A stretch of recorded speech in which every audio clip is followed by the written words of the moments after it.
This is something that our administration, has been tracking extremely carefully, and I have been personally briefed every day.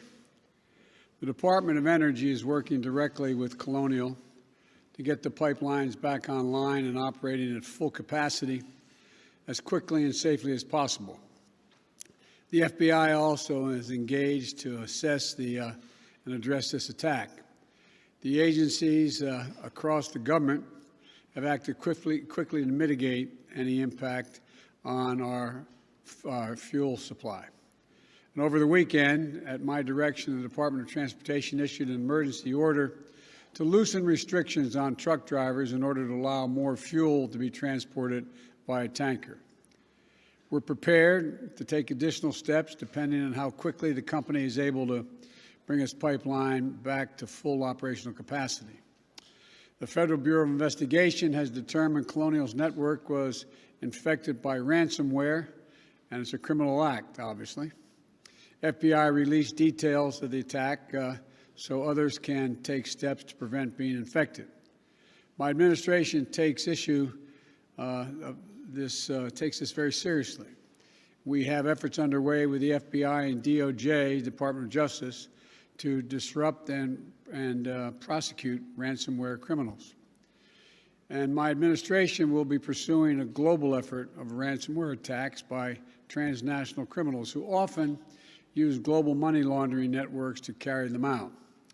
My administration is also committed to safeguarding our critical infrastructure, much of which is privately owned and managed like Colonial. Private entities are making their own determination on cybersecurity, so to jumpstart greater private sector investment in cybersecurity, we launched a new public-private initiative in April. It begins with a 100-day sprint to improve cybersecurity in the electric sector. And we'll follow that with similar initiatives in natural gas pipelines, water, and other sectors. In addition to companies stepping up, we need to invest to safeguard our critical infrastructure. That's one of the many things my American Jobs Plan is designed to do. I also want to update the people on the progress that we've made in our recovery and the next steps that we're going to be taking. As we learned Friday, the economy created 266,000 jobs in April. In fact, altogether, since the time we took office, we've created more than 1.5 million jobs in the country.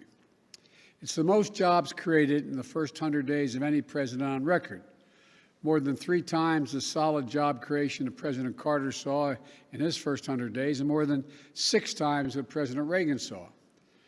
In the 3 months before I got here, our country was creating roughly 60,000 jobs a month. In the 3 months since we've gotten here, we've been creating on average 500,000 jobs per month. In the first quarter, our economy grew at 6.4% rate, outpacing the growth we're seeing from our friends in the Eurozone. Because of the American Rescue Plan, forecasters are projecting we'll see the fastest economic growth in nearly 40 years in the months to come. We're moving in the right direction. So let's be clear. Our economic plan is working. I never said, and no serious analyst ever suggested, that climbing out of the deep, deep hole our economy was in would be simple, easy, immediate, or perfectly steady. Remember, 22 million Americans lost their jobs in this pandemic. So, some months will exceed expectations, others will fall short. The question is, what is the trend line? Are we headed in the right direction? Are we taking the right steps to keep it going? And the answer clearly is yes. I also want to offer a bit more detail on the month's jobs numbers in particular. These monthly reports are a snapshot, as you all know. They take 1 week, a moment in time.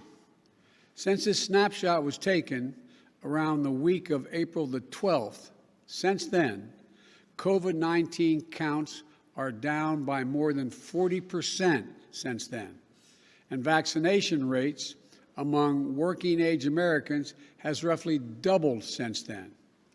This survey was taken before before every adult was eligible to be vaccinated. So back then, 18% of working-age adults were fully vaccinated. Today, if it were taken, 34% are fully vaccinated. No wonder things in America feel better today than they did back when the survey was taken. With that context, here are the steps we're going to be taking to maintain our progress. First, today we're opening a portal for state and local governments to apply for the first funds from the American Rescue Plan. Because states and local governments have to balance their budgets, a lot of them had to lay off employees when the economy, state employees and local employees, when the economy slowed and tax revenues fell. We're talking about 1.3 million state and local employees out of work. Now, the money we're going to be distributing now, is going to make it possible for an awful lot of educators, first responders, sanitation workers to go back to work. Second, this is a year-long program. Second, we're delivering assistance to tens of thousands of restaurants and bars across the country. Today, we're sending out the first relief checks to 16,000 hard-hit restaurants with help for many more to follow. A lot more people are going to be employed. Third, the employers bring back laid-off workers. To help them do that, we're going to remind them that there is some programs they can take advantage of. For example, employers can hire back their laid-off workers part-time without those workers having to give up all their unemployment benefits. Here's another example. In the American Rescue Plan, we expanded a tax incentive called Employee Retention Tax Credit. This can provide a recovering small or medium-sized business a direct credit for each worker they keep on or a job that they rehire. Fourth, we're going to provide real help for people struggling with the challenge of childcare, which is making it hard for many parents who need to work, especially women, to get back to work. During this crisis, thousands of child care providers and centers were forced to close because they couldn't make ends meet with fewer students and higher costs to keep them safe. As a result, parents lost the support system they depended on for child care, and tens of thousands of child care workers lost their jobs. In fact, there are 150,000 fewer child care jobs now than there were pre-pandemic.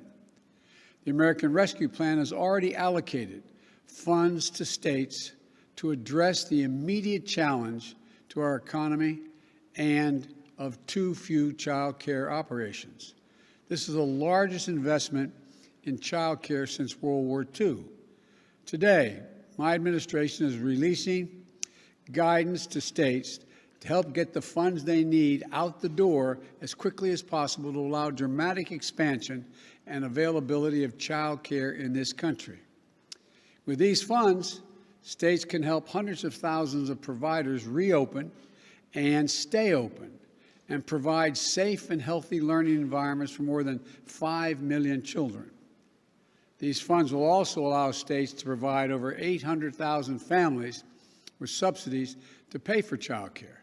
Simply put, it's going to help working parents get back to work. This one-time investment is a real answer to a real problem our economy is facing right now. Well, look, fifth thing we're going to do, we're going to make it clear that anyone collecting unemployment who is offered a suitable job must take the job or lose their unemployment benefits. There are a few COVID-19 related exceptions so that people aren't forced to choose between their basic safety and a paycheck. But otherwise, that's the law. I know there's been a lot of discussion since Friday's report, that people are being paid to stay home rather than go to work. Well, we don't see much evidence of that. That is a major factor. We don't see that. Look, It's easy to say, the line has been, because of the generous unemployment benefits, that it's a major factor in labor shortages. Americans want to work. Americans want to work. As my dad used to say, a job's about a lot more than a paycheck. It's about your dignity, your place in the community, being able to look your kid in the eye and say everything's going to be okay. I think the people who claim Americans won't work, even if they find a good and fair opportunity, underestimate the American people. So we'll insist that the law is followed with respect to benefits, but we're not going to turn our backs on our fellow Americans.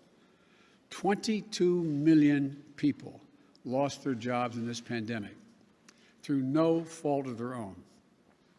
They lost their jobs to a virus and to a government that bungled its response to the crisis and failed to protect them. We still have 8 million fewer jobs than we did when the pandemic started. And for many of those folks, unemployment benefits are a lifeline. No one should be allowed to game the system, and we'll insist the law is followed, but let's not take our eye off the ball. Families who are just trying to put food on the table, keep a roof over their head, they aren't the problem. We need to stay focused on the real problems in front of us, beating this pandemic and creating jobs. Again, the law is clear. If you're receiving unemployment benefits and you're offered a suitable job, you can't refuse that job and just keep getting the unemployment benefits. We're also working to overcome all the barriers that may be making it harder for people to get back to work. Child care, getting vaccinated, getting schools open. We're making progress in all these things. And we need others to step up and play a role as well. For example, we need employers to step up in a couple of ways. First, we need them to get help to their people and get them vaccinated. 2 weeks ago, I announced that we will provide a tax credit to employers if they give workers paid time off to get a shot and recover from the effects of the side effects, if there are any. Our economy can't achieve its full potential until we get more people vaccinated. Employers can help that. We also need to recognize that people will come back to work if they're paid a decent wage. The last Congress, before I became president, gave businesses over $1.4 trillion in COVID relief. Congress may have approved that money, but let's be clear, the money came from the American people, and it went from the American people to American businesses, many of them big businesses, to help them get through this pandemic and keep their doors open. I'm not questioning it. It was the right thing to do. But my expectation is that as our economy comes back, these companies will provide fair wages and safe work environments. And if they do, they'll find plenty of workers. And we're all going to come out of this together better than before. So we need to stay focused on creating jobs and beating this pandemic today and building back better for tomorrow. The American Rescue Plan is just that, a rescue plan. It's to get us out of the crisis and back on the track, but it's not nearly enough. That's why we need the American Jobs Plan, which is an 8-year investment, strategy to make sure working people of this country get to share in the benefits of a rising economy, and to put us in a position to win the competition with China and the rest of the world for the 21st century. That's the next stage. That's what we're doing right now. We're working to get that passed. I want to thank you all, and may God protect our troops. Thank you. Mr. President, if you can't protect critical infrastructure from a criminal actor, how can you possibly protect it from a state actor? We can do both, and we will. Do you think Russia is involved at all implicitly with that attack?